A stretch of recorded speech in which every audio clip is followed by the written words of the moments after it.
All right, guys, welcome back to another episode of March and Silva MMA show. Today we get to talk about UFC Vegas 56, Volkov versus Rozenstruik. A short episode, maybe, but we've got a lot to delve into. And once again, I'm joined by my co-host Oscar Silva. Yeah, there's about 14 fights on this card for UFC Vegas 56, and I say we get right to them. The main event is Alexander Volkov versus Jairzinho Rozenstruik. We talked about this fight a little bit last week, and it's very easy to guess as what the possible outcomes will be because we're talking about two strikers here. I don't foresee any takedowns coming from either side. Maybe Volkov would go for one if he gets really hurt, but other than that, these are two kickboxers. So I expect both of these guys to look to strike. And the two big factors in this fight are Alexander Volkov's height and his reach, and Jairzinho Rozenstruik's one-punch KO power. So if one guy is using that factor on his side, he'll be winning. And Volkov, he should be winning the vast majority of this fight. He has a huge reach advantage on him. This is the biggest opponent Jairzinho's ever fought in his entire combat sports career. And I think Volkov's reach will give a ton of problems. But here's the thing. I see this fight being a little similar to Alexander Volkov versus Derek Lewis. It won't matter that Volkov is piecing up Jairzinho. Jairzinho just needs one dangerous punch, and he'll put Volkov out. And here's the thing with both these guys. They're both coming off of bad losses. And the winner of this fight will now be close to a title shot. And the loser, they'll be viewed as they're on their decline. And I think Volkov is on his decline. In his last fight, he fought Tom Aspinall. We both picked him to win, and the guy looked really bad out there. He looks way slower. And on the ground, he looked pretty clueless. I don't know what's going on with Volkov. There's rumors that his recent bout with COVID may have had a hand in his decline, but I'm just not seeing the same guy that fought Siruc. He looked really good against Siruc. You could argue he won 2 rounds of that fight. And after he fought Siruc, he went and fought Marcin Tybura, who was a much easier challenge, but that was an entirely easy fight for Volkov. I thought he would destroy him, but he did not. In that first round, he kept on stuffing all the takedowns, and the guy was very, very tired. And that was just a really sloppy fight on his end. I thought it was a fight he could easily dominate, and he didn't. So I'm just not seeing great things for Volkov, and it's not to say I'm not seeing great stuff from Jairzinho. Jairzinho, on the other hand, is super timid, very gun shy. He's a counter striker, so if his opponent doesn't create an opening for him, he's just gonna stare at his opponent and not do anything. So I wouldn't recommend betting on either guy really if you like really want to be comfortable, because both sides will not be comfortable. We're gonna see Jairzinho land some big shots. We're gonna see Volkov pretty much bully Jairzinho the majority of this fight. It's all about, does Volkov win by decision or does Jairzinho knock him out? Now I'm going to side with Jairzinho knocking him out, because Jairzinho, sure, he may have lost a couple of these fights, but the last fight with Blade was not a 5-rounder. Jairzinho can lose the entirety of a fight. All he needs is like 5 seconds when one punch lands, just like the opening fight, and it's a wrap. I see that happening here. I think Jairzinho Rozenstruik pulls a Derek Lewis. I'm thinking a 3rd round KO. Jairzinho Rozenstruik will be back on track to get a title shot. Yeah, I've got to agree with you. I think the longer the fight goes, I think the more I'd favour Volkov in this one. But as we talked about, we've seen Rozenstruik, he carries his power throughout the whole, every minute of the fight, every second of the fight, as we saw against Overeem. And what was it, the 5th round, 4 minutes and 59 seconds. And it just tells you the sort of power that he possesses. And we're going to see it on display once again. I do agree. And I think we're going to see another knockout. And, Jairzinho Rozenstruik, apart from Ngannou, he's probably the hardest hitter that we have in that heavyweight division, and you just can't take clean shots off him. He's going to put you out, and maybe we might not see Volkov put out cold, but I feel like we might see maybe a referee just intervene and just saying that's enough. And but with the type of power, as we talked about, Rozenstruik has, he put Sakai out cold. He's put Andre Arlovski down, and Andre Arlovski's an incredible man to put away, and he put him away. So I can't reminisce who's put Arlovski away apart from Ngannou and Rozenstruik in my past, in recent times. So it really shows, what sort of power he has, and I do believe Rozenstruik is going to get a KO win, and he's going to knock out Volkov in this one. Yeah, and with Jairzinho, he doesn't even need to let clean. If you remember the Augusto Sakai fight last year, he just landed a glancing blow on Augusto toppled over. Jairzinho, he also has a 7-second KO in the UFC to his name. The guy is absolutely lethal with his hands. It's all about pulling the trigger for him, and I'm just going to hope that he does do that, because Volkov, I feel like he'll be there to be hit. He's a little slower these days. Ton of experience. I think Jairzinho closes the distance.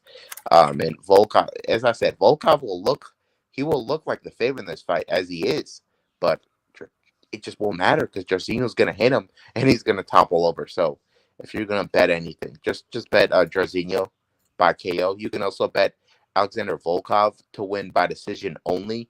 In that case, if Volkov loses inside the distance, you get your money back. So I think those are two smart bets, because I only see a decision for Volkov or KO for Jairzinho, and I'm thinking third round KO for Jairzinho Rozenstruik. Yeah, I got to agree. I think if it's going to go to Rozenstruik, it's going to be early, first 3 rounds, and if it goes past that, I think Volkov is it's written in day for him. That's where Volkov really turns up and does his best work. So I'm really looking forward to it. It's a great main event, but I feel like that co-main event is that's real star power that I'm really looking forward to this weekend. Yeah, I really am expecting big things from Movsar Evloev in this fight. He's fighting Dan Ige. This is the biggest fight of his career so far. Movsar's undefeated, and he's looked pretty dominant in the majority of his fights. Dan Ige, on the other hand, in his last fight, he fought Josh Emmett, and the first punch that Josh Emmett threw knocked down Dan Ige. After that, Dan Ige just, he was fighting a little more cautiously, and it kind of cost him. He got out grappled. He got outstruck. It was a bad night for Dan Ige. And Dan Ige, he's had a lot of bad nights as of late. There was a point where he was on a 7-fight win streak, and the 7th fight on that win streak was Edson Barbosa, the legend. But after that, he fought Calvin Kattar, got all his takedowns stuffed and outboxed.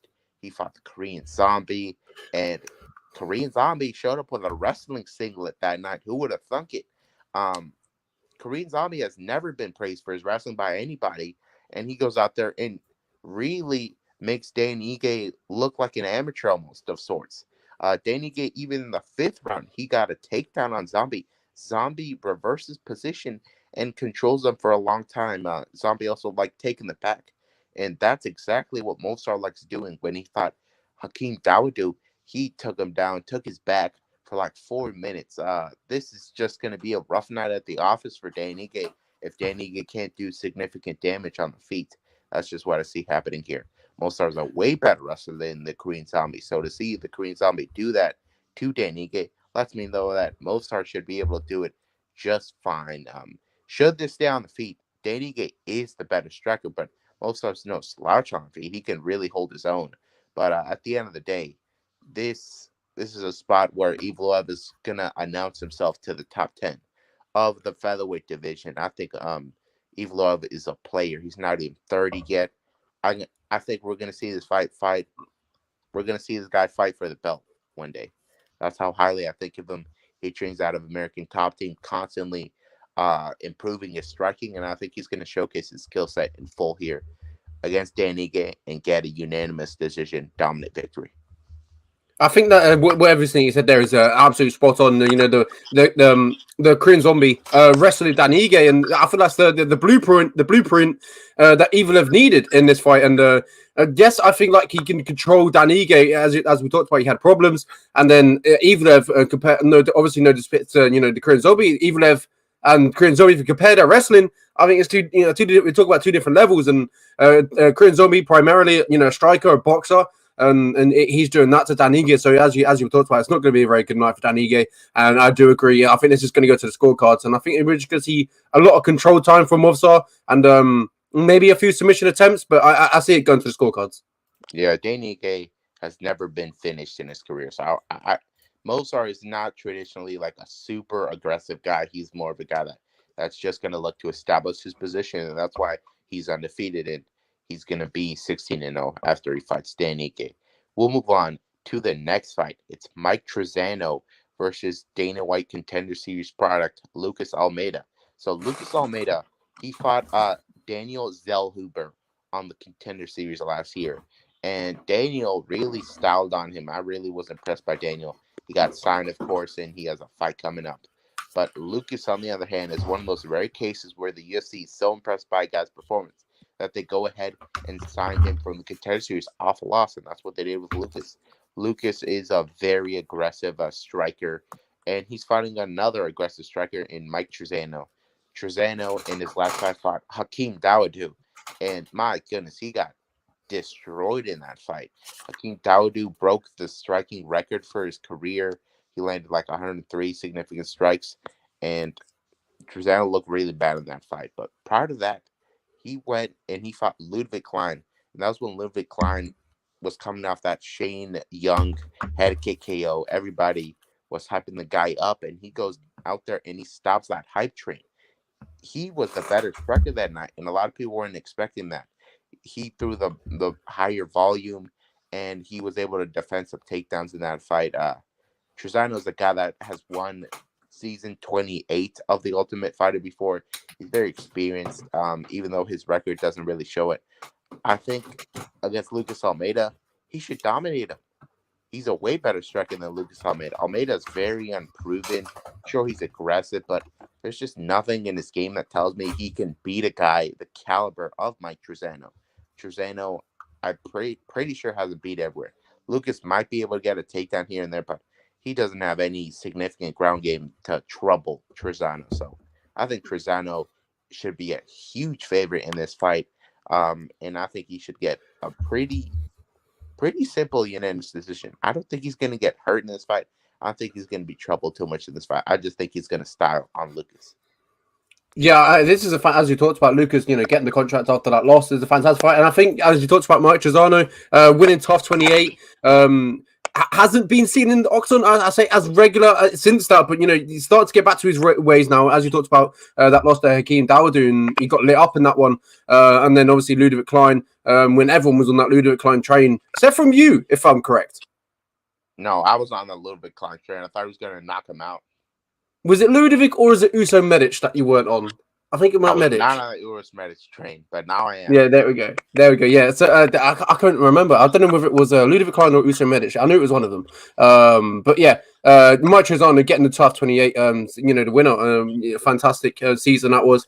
And then trying to get back to regular fighting as of late. I like Mike Trizano, but in this one, it's a tough matchup. It's a close one. Very very similar in reach and height. So it's going to be a little bit of a mirror match. I'm excited to see what happens. I'm not too sure on this one. I'm not seen too much of Almeida. I saw him in the Contender Series. I haven't really got into his fights apart before the Contender Series. I've seen more of Mike Trizano, of course, on the Ultimate Fighter and then in the UFC. But I'm going to go with Mike Trizano in this one. I'm hoping he can get this one done. Yeah, I'm thinking this is one of my most confident picks of the whole card. I don't think Almeida is on Trizano's level. I think Trizano wins a unanimous decision. Moving on to the next fight. It's another Contender Series product. It's Killer Karine Silva versus Poliana Patelho. I love this fight. Karine Silva follows me on Instagram, and she's a big MMA fan. I think she's really going to shine in this fight. Poliana Patelho is more of a striker. On the ground, she's looked really poor at times. To give you an example, when she fought, who was it? I'm blanking on the name at the moment. Carolina? Yeah, Luana Carolina. Jillian Robertson? Yes, Luana Carolina. She fought Luana Carolina. And in the first round, she got a takedown, got a lot of control time. But here's the thing, she's not all that used to grappling, so the grappling really tired her out. In that second round, she got taken down by Luana Carolina, of all people, and held down. Luana Carolina got knee barred by Ariane Lipski. Ariane Lipski is known for being bad on the ground. So it's a really bad look for Poliana Patelho. And in that third round, she gets a takedown, but she gets reversed right away and stayed on her back the whole fight. So her get-up game is almost non-existent. And she's fighting Karine Silva, who's good at striking and good at grappling. So I think it's not like Polyana will destroy on their feet. I think Polyana does have the edge on the feet, but Karine will hold her own and will keep it competitive on the feet. But I think she gets those takedowns. And I think Botelho is not getting up. On the contender series, Karine Silva fought a Chinese fighter from the Performance Institute in China, and she did lose that first round via striking, but in that second round, she did look good on the ground, and eventually she got herself a guillotine. I don't think Botelho would be capable of getting that guillotine, so I think in terms of grappling, Karine is better. Even if Botelho goes for a takedown of her own, we already saw her get swept by Luana Carolina, so I don't know how you would pick Botelho here unless you really like betting underdogs in women's MMA, which a lot of people like to do, but I think Karine Silva's the side here, and she's at even money, so go ahead and pick her by decision. Yeah, I've got to agree with you on this one as well. As you were talking about, but I don't know, get the controlled against Lara Carolina, who got submitted against Aaron Olitsky. I feel like this is the blueprint for Silva, as we talked about. Also, even if to maybe take this fight to the ground. This one, I'm not too sure on as well. I think this is one I haven't really put too much research into, but I'm excited to see how Silva looks in her debut. I know she's got some incredible talent, and I'm excited to see how she looks. And I think that she's got the perfect matchup in the UFC debut to maybe shine, get a go out and get a submission win. I believe it's either a submission win for Silva or a decision win for Silva. Yeah. Also, Paulina Botelho has fought at strawweight before. She's actually going to be the smaller one in this fight. Karine Silva is really thick. I think she's got a nice base to just outpower Botelho in this fight. We'll move on to the next fight. Ode Osborne versus Siruc Adashev. This is a very fun fight. I expect both guys to strike in this fight. Both guys have solid power, and both guys can be hurt. So I really think we could be looking at a potential fight of the night here. Ode Osborne has all the physical advantages in this fight. He's way better athlete. He's a way better mixed martial artist. Siruc Adashev, he actually came from Glory Kickboxing. Solid kickboxer. But he went over to MMA. And my goodness, he had a tough run. The guy was getting knocked out. He had the severe experience disadvantage in a lot of fights. When he fought Ryan Benoit, he got knocked. He was a underdog in that one. He got knocked down, and I thought he was about to get knocked out, but he bounced back. The guy's got a solid gas tank on his side, and he's not really a quitter. So against Ode Osborne, who traditionally slows down after the first round, this could get very tricky. And to see Ode as that big a favorite is pretty weird. But at the end of the day, I do think Ode should be the favorite because of his physical gifts and his way superior ground game. Siruc's ground game really hasn't been tested. And for a guy to not even have 10 pro MMA fights coming from Glory Kickboxing, I'm going to assume it's not that good. So I think Ode could find himself a finish in a multitude of ways. He's got a decent armbar. I think he could get Siruc with that. But at the end of the day, I do think he will hurt Siruc Adashev many times. I think Siruc will hurt him back. But if you look back at Ode Osborne's fight with who was it, CJ Vergara at Madison Square Garden, that was a very competitive fight. CJ Vergara has gone on to beat Clayton Rodriguez. I think CJ Vergara would 100% beat Siruc Adashev. I really think that this is a fight where Ode is simply the better fighter overall, and it's going to give trouble to Siruc. But Siruc is one of those underdogs that really's got a good chance on this card. But I'm picking Ode to style on him with his physical gifts. Yeah, I've got to agree with you. I think Ode Osborne is going to get this one done, and I think he's going to get it by knockout. If you look at Adashev, he'd been knocked out by Tyson Nam.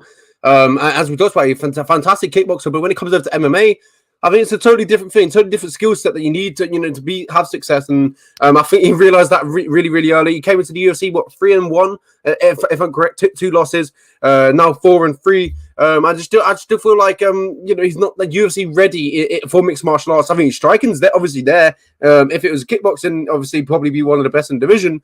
But I just feel like his MMA ready is probably just not already there or not ready to compete with the best in the world. And if you look at Osborne, for Brian Kelleher in his last fight, if I'm correct, for Manel Cap.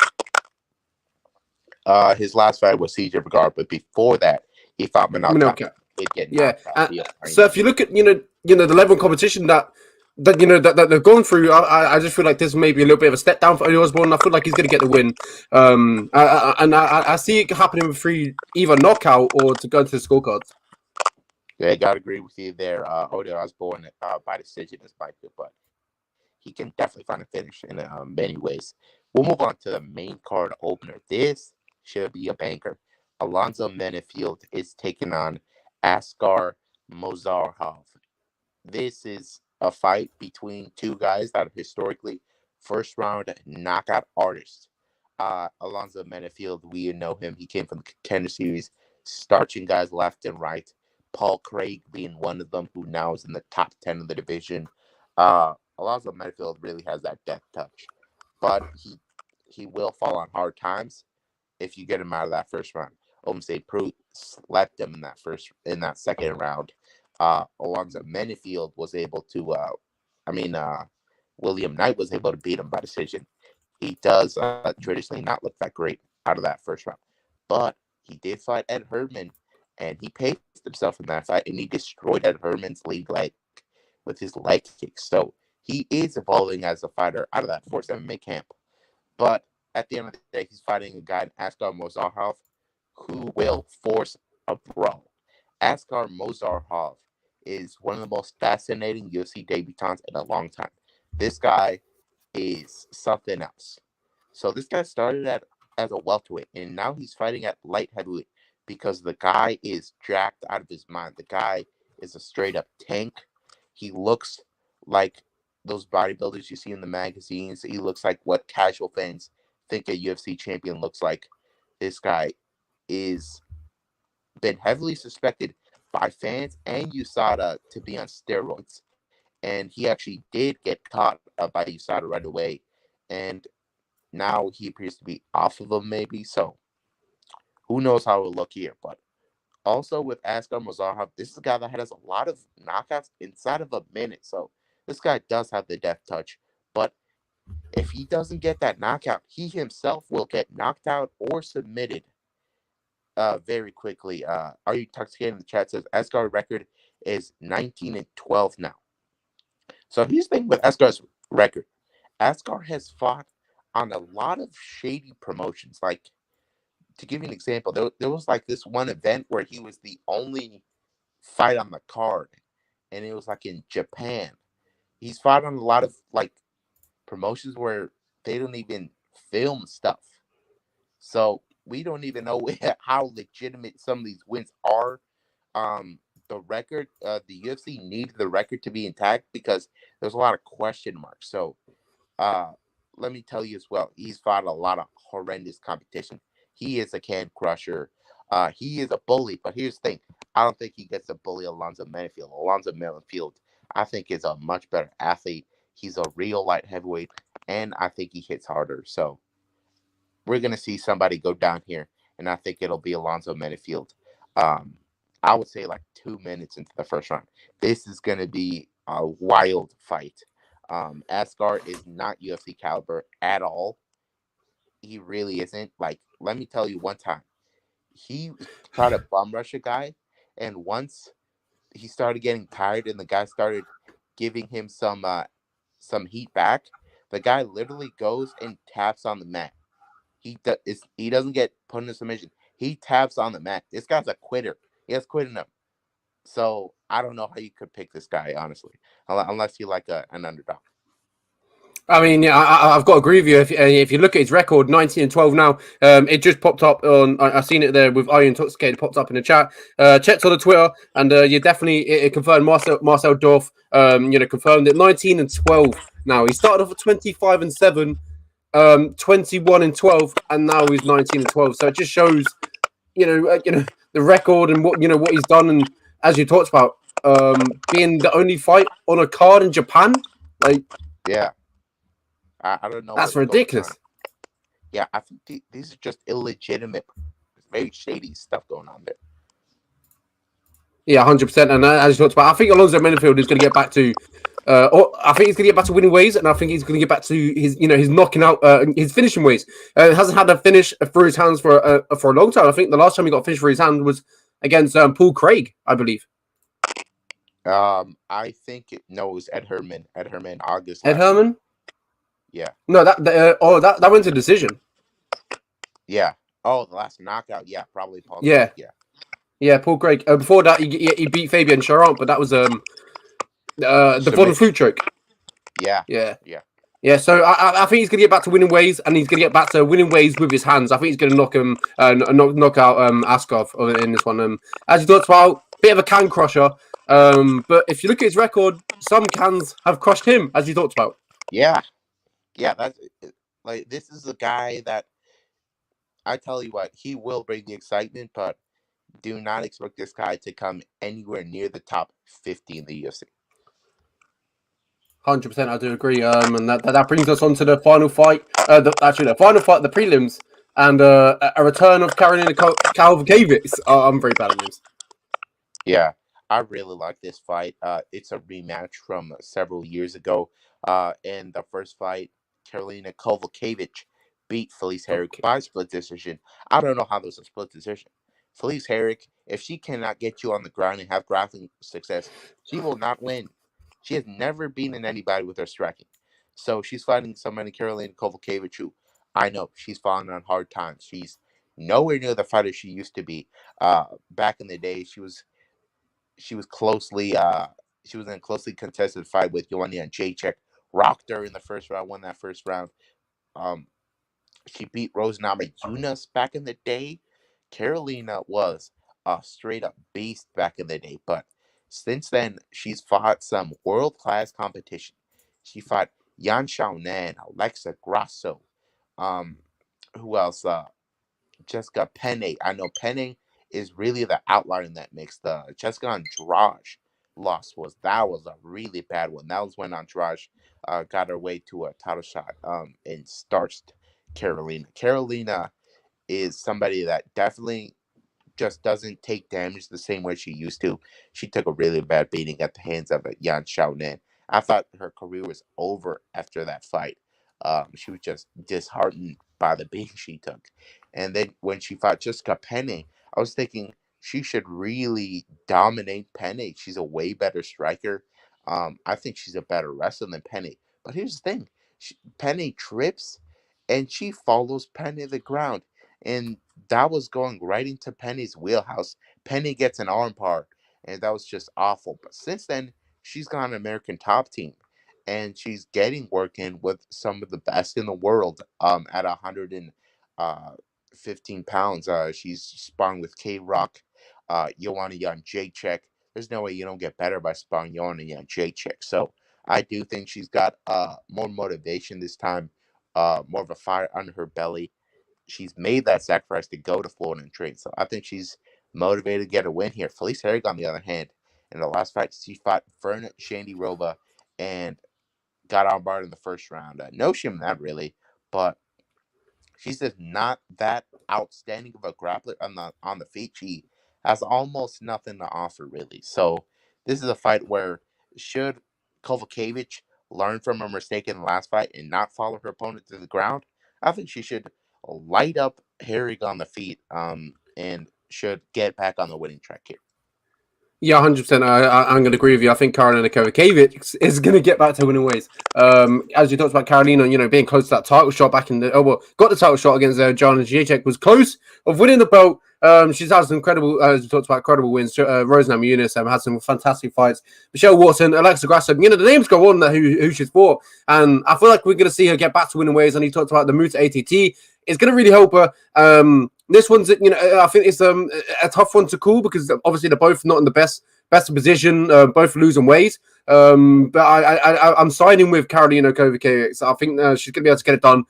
Striking, and I even favor a little bit on the grappling. I feel like she might be able to get better of Herrick, but I don't advise it. But I think Karolina Kowalkiewicz will be able to stand and be able to get a better of Felice Herrick, and that's where I feel like she's going to keep with the fight and is on the standing and getting the better of her. Yeah, and here's a crazy thing too. Kovacevic is the underdog. I don't understand it. I know she's on a losing streak, but so is Herrig. Kovacevic, if she doesn't fight with the poor fight IQ that she fought in the last fight, should win this fight. It's crazy she's an underdog. She's probably my favorite underdog of the week. Move on to the next fight. Joe Solecki versus Alex Da Silva. This is a very interesting fight. Joe Solecki, in his most recent competition, not an MMA bout, he grappled Donald Cerrone and he choked him out in the second round. Joe Solecki, his grappling is super legit, man. He fought Jim Miller, out grappled Jim Miller. He fought Austin Hubbard, got a backpack, rear naked choke in the first round. He will submit you if you allow him to. And he was undefeated before he fought Jared Gordon. But I picked Jared Gordon to beat him because Jared Gordon's a better wrestler. He's got more grit. And in the first round, he did win the first round against Jared Gordon. Dominated for over 4 minutes. But the thing with Joe Solecki, he will tire out with all that grappling. So he's fighting a guy in Alex Da Silva who also tires out after grappling. So this is going to be a very tricky fight. It probably comes down to who has the better gas tank. Alex Da Silva, on the other hand, he's very young. I believe he's like under 26. And in his last fight, I believe his last fight was against Brad Riddell at UFC 253. And in that fight, he got takedowns early in that fight, and he won the first round off Brad Riddell, who has cemented himself in the top 15. So this guy's legit. He's got over 23 fights. For being such a young guy, it's really impressive. More experience than Joe Solecki. I do think he probably is the better striker against Solecki, but Solecki's grappling is so good. I think Solecki will get himself a second round rear naked choke after Da Silva starts tiring out a little bit. Well, that's it. I mean, as you talked about, Da Silva, he's a good grappler. Has been submitted in the past against it was Alexander Yakovlev. I believe so. Yeah, I believe so. Yeah. So and that was his UFC debut. Since then, getting that win over Rodrigo Vargas and then losing in his last fight against Brad Riddell. And this one, as you talked about, Joe Solecki, fantastic grappler in his last sort of competition, as you talked about, fought grappled Donald Cerrone, submitted him. And Donald Cerrone is a fantastic grappler, very underrated grappler, and being able to submit him just shows the levels he's on. And I think he's going to, improve. Get back to winning ways in MMA, and I think he's going to get a submission win over Alex Da Silva, 100%. All right, we'll move on to the next fight. Damon Jackson versus Dan Argueta. My goodness, this is a fascinating fight. Dan Argueta is an alum from season 29 of The Ultimate Fighter. He was a bantamweight on that season, and now he's fighting at featherweight, up a weight class. In that show, he fought Ricky Tercios, who went on to win the tournament, and he lost that fight via decision. He got a bit tired in there. He got cracked with some good shots. Ricky Tercio really is a beast, but at the end of the day, let's be honest, Ricky Tercio is underdeveloped. He's got huge holes in his game, and Dan could not capitalize on it. But I will give Dan a pass. He is a young guy, constantly improving, and he trains in California with TJ Dillashaw, Cub Swanson, and Juan Archuleta. He comes out of a good camp when he's in California, but he also trains at Jackson Wink MMA with, of course, the great talent over there. He's a guy that some world-class fighters that you would know have used him when they're training for wrestlers. This guy's such a good wrestler. Great college wrestler, and he's fighting a guy named Damon Jackson, who is also a wrestler. So this is not a fight where you can use that wrestling as effectively as he has in LFA. He used that wrestling to get himself the title in LFA. That's why he's getting his shot. And he won that title about a month ago in a 5-round war. So you're telling me the guy is recovered after 5 rounds like a month ago? I don't think so. And he's fighting Damon Jackson, who's ready to fight Derek Minner. And Damon, in his last fight, he fought a straight up stud. In I can't remember the name at this moment. Camille Kirk. Yeah, Kamala Kirk. Yeah, he fought Kamala Kirk. I thought Kamala was gonna win that fight. Camuela is a very legitimate black belt. He out grappled Makwan Americani. And Damon Jackson, his striking has never looked better than it did in that fight. He knocked down Kirk in that fight. Are You Intoxicated says Argueta is going to smoke Jackson. I like Argueta. He is going to look like a huge underdog in this fight. He's the smaller fighter. He's the inferior striker. He's the inferior wrestler. He's the inferior BJJ player. It's not a good matchup for him. White Belt MMA says the smooth operators back in the building. Hope y'all doing well. We are doing well. Always having fun breaking down these fights. Dan Argueta, as I was saying, he's just out of his wheelhouse here, man. I like him, but he's gonna look worse than Damon everywhere. I expect Damon to hurt Dan on the feet, to tire him out with the wrestling. And here's the thing with Damon, has never won a decision outside of the Charles Russell fight. So I think Damon Jackson finds himself a finish. I'll say early third round against Dan Argueta. Yeah, did you also mention Argueta is also stepping up a weight class? So yeah, I feel like he's going to, as we talked about, he's going to be severely out out muscled. I feel like then 5'11" versus 5'7". I think that's going to play a massive difference. And Damon Jackson, he's a regular 145-pounder. He's going to be built like 145-pounder frame. And Argueta, 5'7", he's small.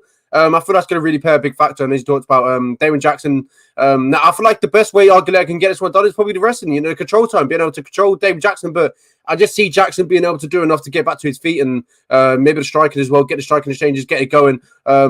Damon Jackson's second run inside the UFC has been obviously much better than his first run inside the UFC. So credit to him coming back for all these years and being able to it shows real grit, determination, and I feel like he's got a tough challenge in front of him in Daniel Argueta, a young, hungry prospect. But I feel like Argueta is just going to be outmatched, outgunned, and just out muscled in. I think Damon Jackson is just going to be too strong, and too good on the night. So Damon Jackson came back to the UFC and in his re-debut, he fought Mirsad Bektic, who was a really great grappler. He got dominated that whole fight because he kept on jumping for guillotine. But eventually, he got in that third round. And I do think he could do that to Dan Argueta here. We know Dan is going to look to wrestle. That's his greatest strength. And I really think he could catch him with a guillotine there. So Damon Jackson should get a submission later in this fight after wearing out Dan Argueta. But good luck to Dan because that's a tough fight. That's my most confident pick on the whole card. We'll move on to the next fight. This is Nicolas Stolze versus Benoit Saint-Denis. Both men are moving down a weight class for this fight, so this is very fascinating. I think Wayne's should be interesting. Nicolas Stolze, in his last fight, he fought Jared Gooden, who has now been released from the promotion, but I never agreed with them releasing him. This guy's a lethal KO artist, and outside of the UFC has looked really good since then. I hope he comes back. So really not that much shame in that. I thought that Nicolas was gonna win it, but he just got caught in that fight ultimately, and he's not really facing that same threat that he was facing with Jared. He's fighting Benoit Saint-Denis, who unfortunately is best known for nearly dying in the octagon in his last fight. He fought Eliseo Zaleski dos Santos. And Are You Intoxicated in the chat says, Benoit getting it done? I think he will get it done. Benoit Saint-Denis in his last fight, he fought Eliseo Zaleski dos Santos. And wow, that fight was one of the ugliest things I've seen ever watching MMA. He got rocked like as bad as you can get rocked. When I tell you that the guy was rocked, the guy's body was just disconnected from the fight. Like the guy walked over to the other side of the octagon. He was so hurt. And the referee was soulless that night. He was down to see a dead body in there. And here's what the referee was probably waiting for. He's probably waiting for a knockdown. But Benoit Saint-Denis is so tough. He did not leave his feet that night. But it's a situation where the standing TKO should have happened that night, but it didn't. And Eliseo de Celestino Santos, the guy had real sympathy for him in there, so he didn't go for that kill there, and it allowed for Benoit Saint-Denis, even though he was a literal zombie in that fight, he still got takedowns. So this guy, he can probably get takedowns in his sleep. So fighting Nicolas Stolze, who fought Ramzan Emeev, got grappled there. This is now down a weight class where Benoit Saint-Denis belongs. I think Benoit probably should be able to get some takedowns here and submit him. This guy has otherworldly toughness, but don't be surprised if he gets knocked out here because we saw a similar thing with Chris Martinho. Chris Martinho, everybody's talking about how good his chin was, but in the next fight, we showed that when you take damage like that, your chin just ain't the same. So we could see Nicolas knock him out. But either way, I see a finish happening here. I will side with Benoit Saint-Denis to get himself a second round rear naked choke.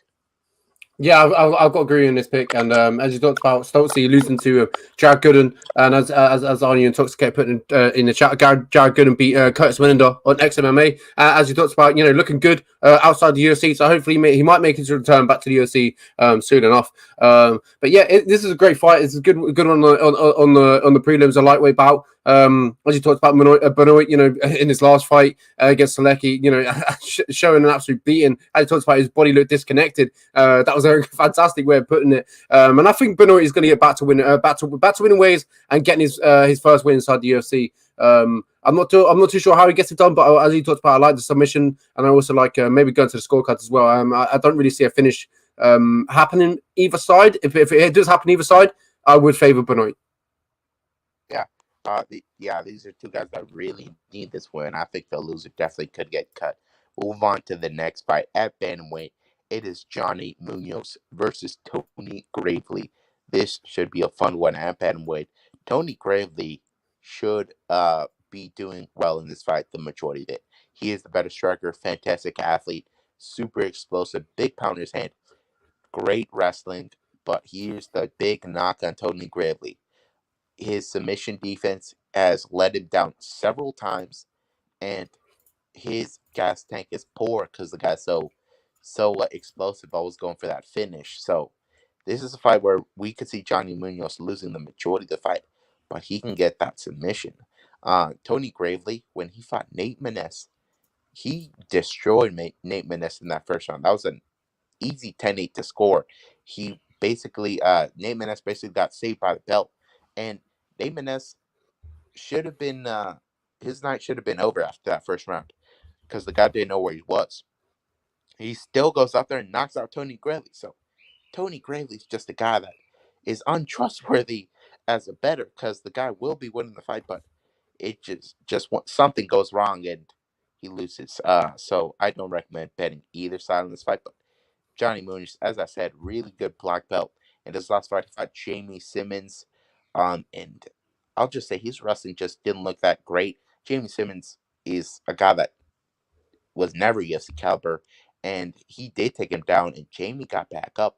But on the second takedown, he did get that submission. So Johnny Munoz is still a good fighter. Also, he fought Nate Maness as well, and that was a split decision, very close fight. Actually, did score for Johnny Munoz.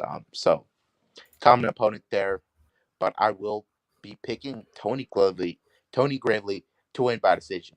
But do not bet it. The guy will be probably caught in some submission attempts. Tell about can he defend him? I will trust Gravely just in the spot, just because I do know that Johnny will try to play off his back rather than get up. And on the feet, Tony will have the better success. So I'll pick Tony Gravely to win a decision. This is going to be my told you so of the fight. Told you so fight of the week, Oscar. And as me and White Belt MMA agree, I think Johnny Munoz is going to get this one done. Yeah, you pretty much said everything that I was going to say. Tony Gravely, he talks about wrestles, but eventually gets himself tired. And I feel like that's where we're going to see Johnny Munoz capitalize on a submission. And I think it's going to be in the second or third round. Yeah, I'm very excited for that fight. Guys that pick Gravely in that fight are really going to be sweating it. Move on to the next fight at flyweight. Jeff Molina taking on Zhalgas Zhumagulov. Everybody and their mother is betting Jeff Molina this week as a slight favorite, and I don't get it. Jeff Molina's 23, very young, but he's more mature than his years show. He's actually already an analyst for Fighting Alliance at Combat Championship in Kansas. He is a smart guy, very articulate, likes to bet too, but he's really not fought anybody that significant. On the Contender Series, He fought Jacob Silva, and he put the beating of a lifetime on Jacob. He looked awesome in that fight. He's one of those assuming guys that you don't think packs that much of a punch, but he really does. And in his UFC debut, he fought at UFC 261, an unforgettable card, the first fight back with fans, and he got the fight of the night that night. He fought Arichi Lang, and wow, oh wow.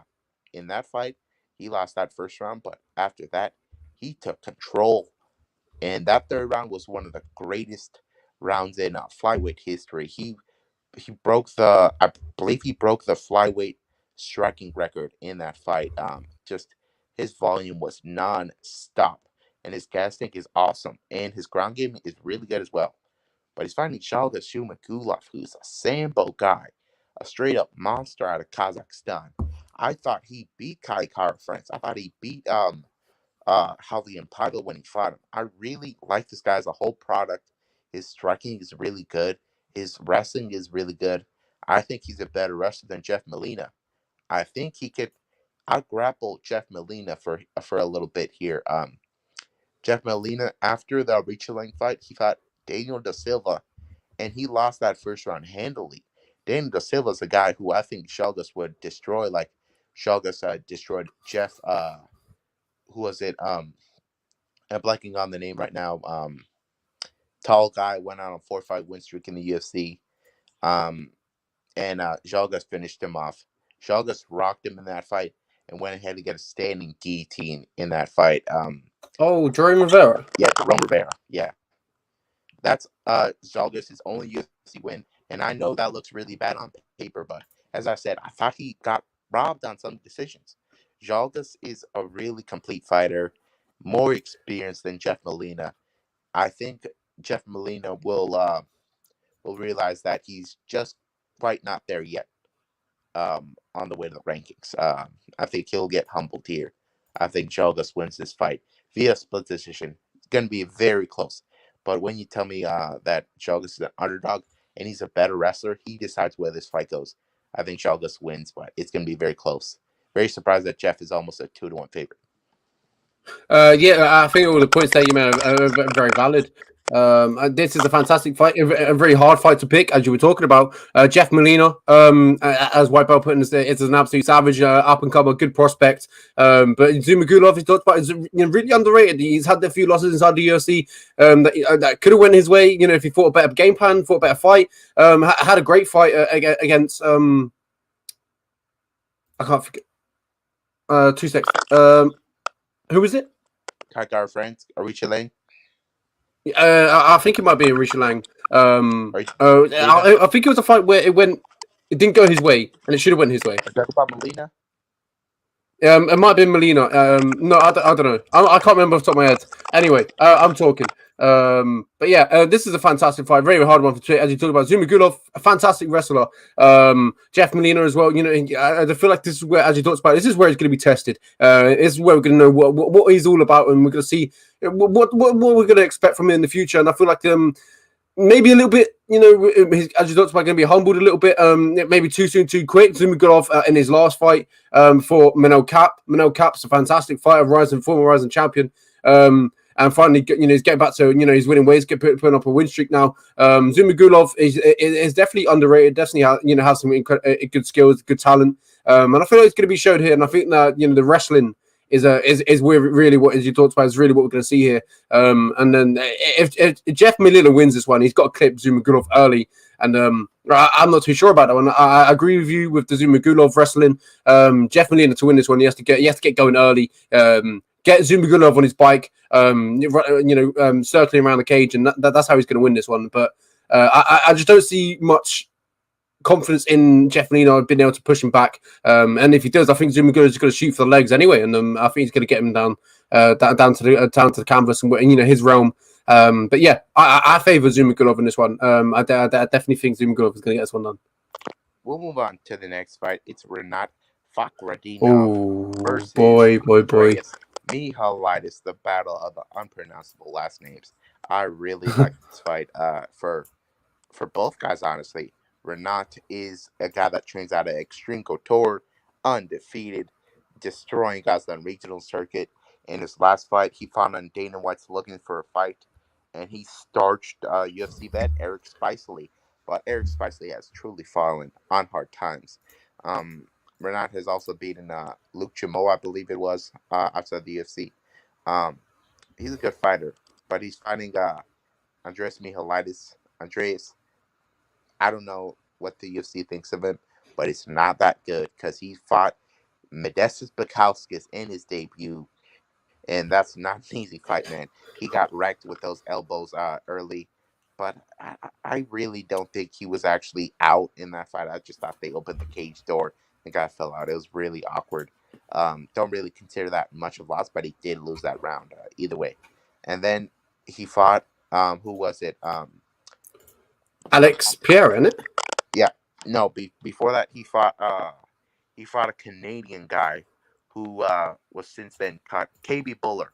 He fought KB Buller, and KB Buller showed up not to fight that night. He only looked a point fight. All he really threw was teep kicks, and Andreas threw heat the whole fight. Easily won the decision.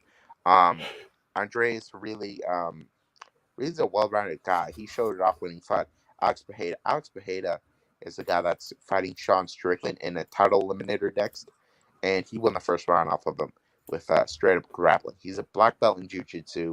I would have to believe his jiu-jitsu might be better than Renat's, but here's the thing. Renat is the better wrestler in this fight, but don't be fooled by the last name. He's not a wrestler. He's more of a striker. He's not from the Caucasus Mountain region like the Dagestani guys, the Chechen guys. He's more of a striker, and he's going to look to strike with Andreas. And I think he probably has the cleanest striking of these two. But I'm not overly hyped on the guy like I am some other Russian prospects. He just hasn't really been proving himself. As I said, he did beat Eric Spicely, but outside of that, we're talking about poor competition. So I will pick Renat Fakhretdinov to win by decision, but Andreas really could surprise some people here. Yeah, I got to agree with you. I think this is a good fight, a good matchup for Andre and Michailakis, and then Rinnat, I'm going to call him. But yeah, Rinnat, as you talked about, announcing himself on the they weren't looking for a fight, and knocking out Eric Spicely. And as you talked about Eric Spicely, fallen on hard times as of late, getting knocked out in his last 3 fights. I believe so. Yeah, it's not looking great for Eric Spicely, and I believe in this one, it's not going to look great for Andre Michailakis. I believe on the Renat train. I'm going to see him, as he talks about, I feel like he's a better wrestler. Striking wise, he talks about Indra Michailakis done well against Alex Pereira in his last fight. His grappling looked good. But I see Renat being able to cancel him in the grappling if it does go to the grappling exchanges. I think Indra Michailakis just not going to be able to get there, gets his to his legs quick enough. And Renat's going to be, obviously, he talks about a better wrestler, but also obviously the power in his hands, as he showed in his last fight. Not a lot of finishes with his hands, though. It's just a lot of decisions, and this is where I feel like it's going to go. I feel like Renat is going to win, and I feel like he's going to go on the scorecards, and I feel like he's going to announce himself to the UFC fans, but I just don't think it'll be an impressive performance. A performance that we look back next week and we think maybe you should look better. Agree with you there. Don't get overly hyped when you see the Russian last name and the undefeated record. I don't think he's that proven. We'll move on to the opener of the main card, and you want to talk about proven. Erin Blanchfield is proven. In her last fight, she fought Miranda Maverick as an underdog, and at the age of 23, and she goes out there and beats Miranda Maverick everywhere. On the feet, she beats Miranda Maverick. On the ground, she looks like Erin Blanchfield, straight up dominant grappling wrestling. I really couldn't be high on Erin Blanchfield. And the whole fight, her coaches were actually telling her that she should strike more when she was dominating um, Miranda Maverick on the ground. Miranda Maverick is known for being physically imposing, for using that farm strength to get her opponents down. And it just didn't work against Blanchfield. Blanchfield has incredible physical strength. Her only loss is to Tracy Cortez, and that was kind of a robbery there. I really thought that Erin won that fight. Erin, in my eyes, has not lost, and I think she's on the road to becoming champion after Valentina Shevchenko retires. She's very young, and she's already really great. She won Eddie Bravo's jiu-jitsu competition before as a purple belt, I believe it was. Erin is only gonna get better, and she's already great. In my opinion, she's already in the top 10, even though she's barely in the top 15. She's fighting JJ Aldrich, and she's the biggest favorite on the card. I believe she's minus 600 in this fight. Those are huge odds. Those are like Daniel Cormier odds when he was starting off. Um, and I believe she deserves them. She's fighting JJ Aldrich, who is solid everywhere. She's training out of the Elevation Fight team with some great fighters, including Miranda Maverick. Uh, and I really think she's just outmatched. I think Erin on the feet, it will be a little, it will be competitive on the feet. Don't get me wrong, but I really think Erin Blanchfield will fight smart and get takedowns in every round. And JJ Aldrich, sure, she could get up after getting taken down by Jillian Robertson, but my goodness, Erin Blanchfield will maul her on the ground, man. I think she could get some 10-8s in this fight. In her last fight, she got a 10-8 in almost every round. Same thing for when she fought Sarah Alpar. She got like a 10-8 in every round.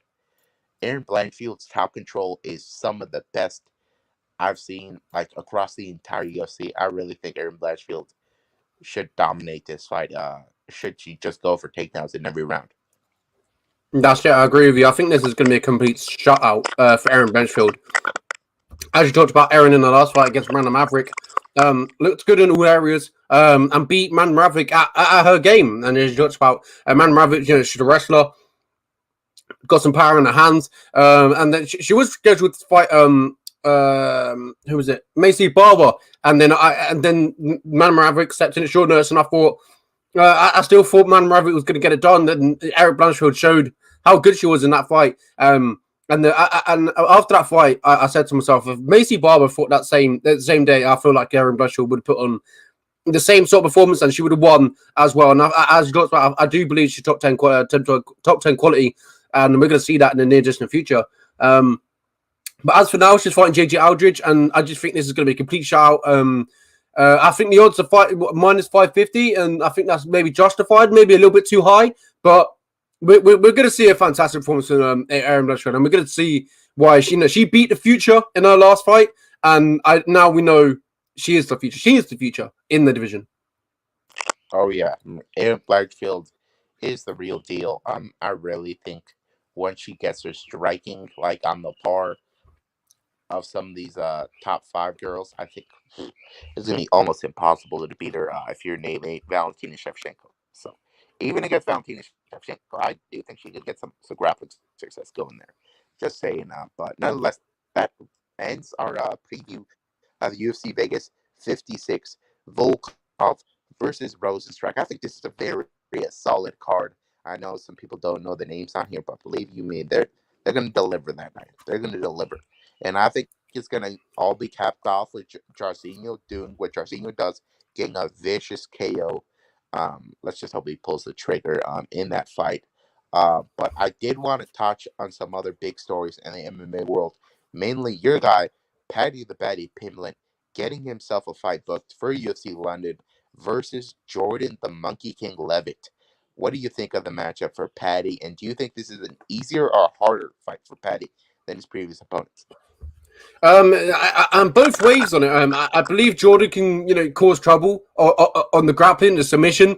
But there's one thing about Jordan: his striking defense and his striking is horrible, man. And that's where I feel like Paddy can shine in this fight. And I just don't like it. I think this is I think you messaged me straight away when this got announced, and I think it talked about how the UFC are building them up slowly, and I think it's the right choice because as he said, he's the cash cow, the next cash cow inside the UFC. And I believe he's going to get another knockout win in inside UFC London. I think he's going to knock out Jordan Levitt.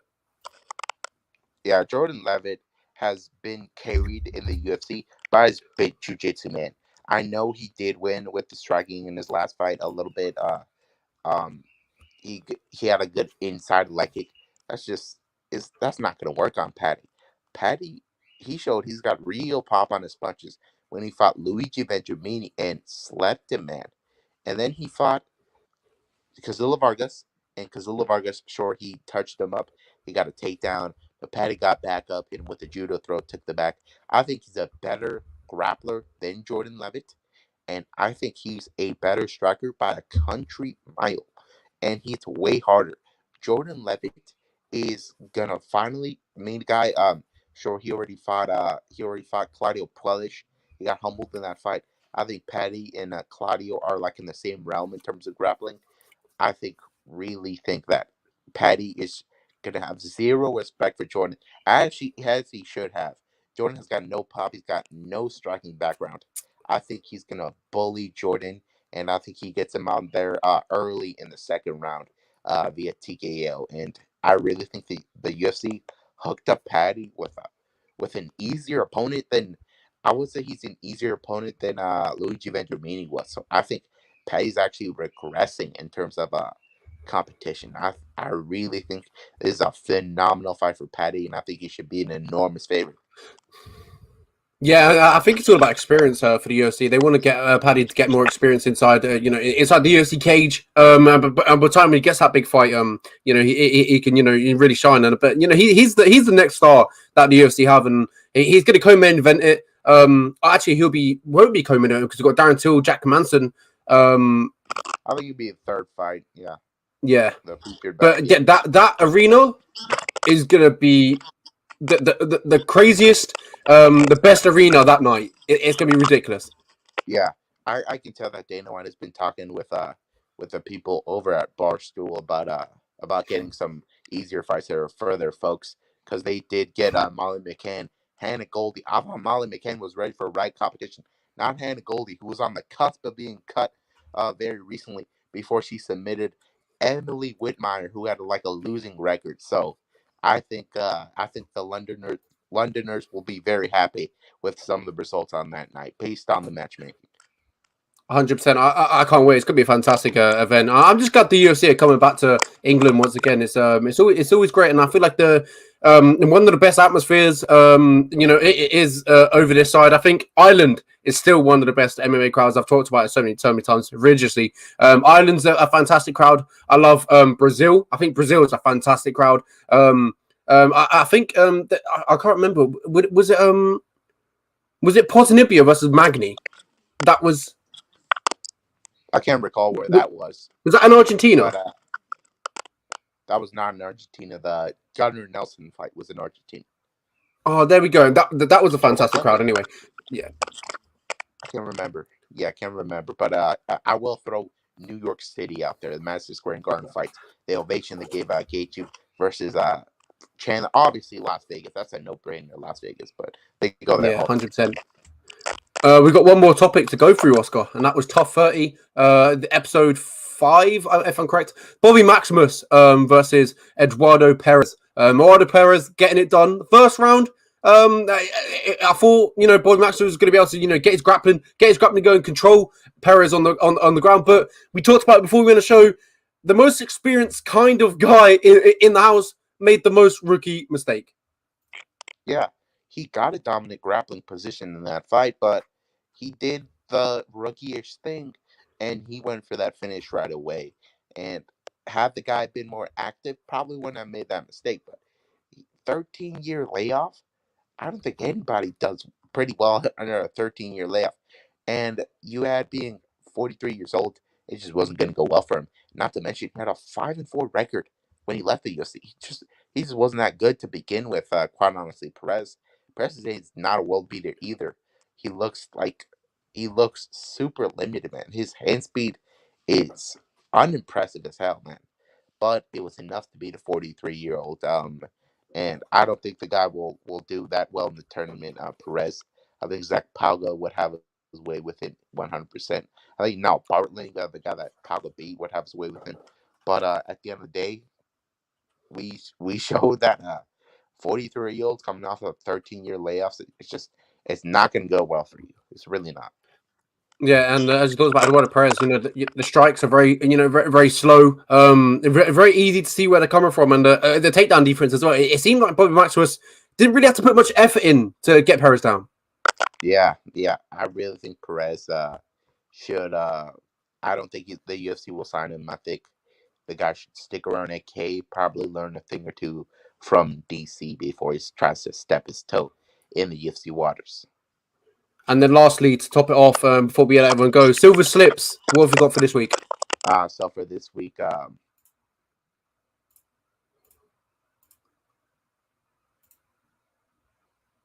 Damn it. Sorry, I accidentally muted you. You're going to have to go from top. Okay. The deck of cards always falls down. Can you pull up the card real quick? Yep. We're going to do, I'm just going to do four separate bets that you should do. You should bet Jairzinho by KO. You should bet Movsar Evloev by decision parlayed with Trizano. And you should bet who was it? Karolina Kowalkiewicz by decision. And you should parlay that with Menifield Mozarov in the first round. And I can scroll down a little more. Damon Jackson by submission. That will be a lock. Damon Jackson by submission all the way. Yeah, there's a few locks that I would definitely go on. Damon Jackson, Aaron Blanchfield, and probably I don't want to say the main event because it can go really either way in the heavyweight division. So I'm not too sure on that one. But Aaron Blanchfield, Damon Jackson, I would say is definitely a lock. And there's one more. Where's that flyweight fight? And Odin Osborne. That would be my 3 locks. Oh wow, because that's as I said, Siruc is one of the underdogs I almost picked on this card, but Ode is just much more talented in the MMA realm. So very interesting fights, top to bottom. And I'll tell you this, I think you'll like this. This has an early start time. It starts at noon Central Time. So you're going to be watching the fights at the same time that you began this podcast. Wow, this is fantastic. I love it. Is there any reason why they're doing that? It's in Vegas, right? Yeah, it is. I have no idea why, honestly, but I welcome it. 100%. I welcome it too. It's fantastic. It's fast. Oh, you're muted. Yeah, I accidentally muted myself. God damn it. But yes, this has been a fantastic episode, preview show. That's what we got for today. We talked about Volkov versus Rozenstruik. We talked about Tough 30, episode 5. We touched up about Paddy Pimblett, the UFC London. It's been a fantastic episode, but we've been here for 1 hour and 7 minutes for just a preview show. Man, we've gone on. Yeah, we sure have. It's always fun talking to you, and we'll see you next week to recap Volkov versus Rozenstruik. And the week after, we have a really solid pay-per-view lineup from the UFC 275, Teixeira versus Prohaska. I really like that lineup. Exactly, I couldn't put it better myself. And we've got UFC for the next 10 weeks. So the 10 weeks are 10 weeks in a row that you're going to have us talking to you. But yes, we've got a fantastic episode you talked about last week. Volkov versus Rozenstruik, we get recap it, and then UFC 275. So yes, I can't wait. It's going to be a fantastic episode. See you all next week, and we'll stay tuned, and I hope you enjoy the fights. I hope the fights don't disappoint, and we have some good talking points next week. Thank you very much for watching.